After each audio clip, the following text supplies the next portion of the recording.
और जितनी ज़िंदगी आपकी है, जितनी सांसें आप कहते हैं कि लिखी हुई हैं, गारंटी से कह रहा हूँ कि 10 साल बढ़ जाएंगे। कुछ और लोगों के आप कम कर देंगे अलग बात है, लेकिन अपने 10 साल बढ़ा लेंगे। इसलिए ये सीखना बहुत ज़रूरी है कि कैसे लेट गो करना है ज़िंदगी की चीज़ों को।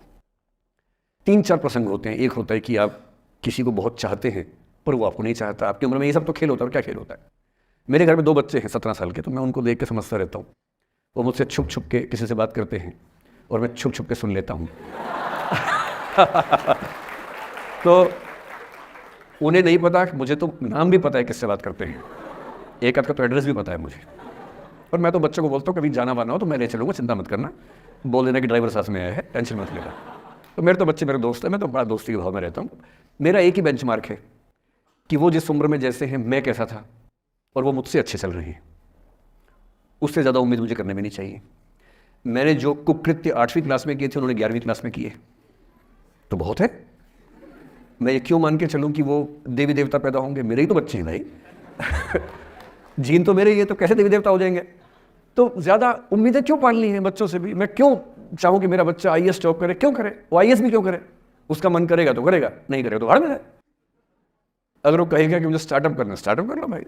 अगर वो कहेगा मुझे कुछ और नौकरी करनी है प्राइवेट सेक्टर में, तो वो कर लो। मैं क्यों ठेकेदार बनूं उसका भाई? मैं क्यों ये चाहूं कि वो मेरे रास्ते पर चले, मुझसे बेहतर बने?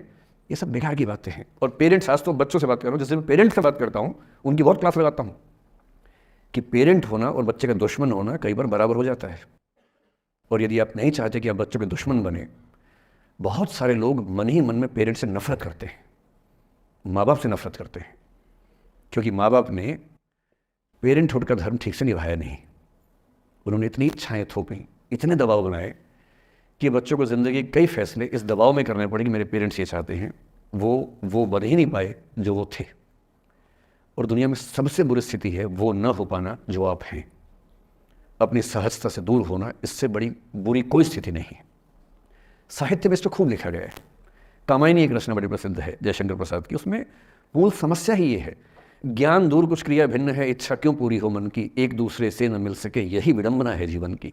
आपका दिमाग कुछ कहता है, दिल कुछ कहता है, कर कुछ हो रहे हैं आप। जिस व्यक्ति का दिमाग, दिल और हरकतें आपस में कनेक्टेड हैं, कंसिस्टेंट हैं, उससे ज़्यादा सुखी कोई मनुष्य नहीं है। इसलिए मैं अक्सर कहता हूँ कि आप खुश हैं या नहीं, इसका सबसे बड़ा पैरामीटर ये है, आपका दिमाग, आपका दिल, आपकी हरकतें, आपके एक्ट्स अगर कंसिस्टेंट हैं, कोहेरेंट हैं, कनेक्टेड हैं, इंटीग्रेटेड हैं, तो आपसे ज़्यादा सुखी कोई नहीं है। और यदि आप पूरी ज़िंदगी केवल निभाने में खर्च कर देते हैं तो ठीक है, दुनिया की निगाह में आप सफल होंगे। पर किस दिन खबर आ सकती है कि अच्छे आदमी थे, नहीं झेल पाए, अंत में दिल का दौरा पड़ जाता है, BP हो जाता है, डायबिटीज़ हो जाता है। बच्चे बोलते हैं कि डायबिटीज़ चीनी खाने से होता है, बेकार बात है, डायबिटीज़ स्ट्रेस से होता है। डायबिटीज़ होने के बाद चीनी खाना मना है। चीनी खाने से आज से किसी को डायबिटीज़ नहीं हुआ है। डायबिटीज़ केवल तनाव से होता है। तनाव पहले ही दुनिया में इतने सारे हैं, नौकरी के तनाव, कितने झंझट दुनिया में हैं, उसके ऊपर से अपने स्वभाव से दूर होने का तनाव, कितना बड़ा तनाव है। क्यों पालना चाहिए?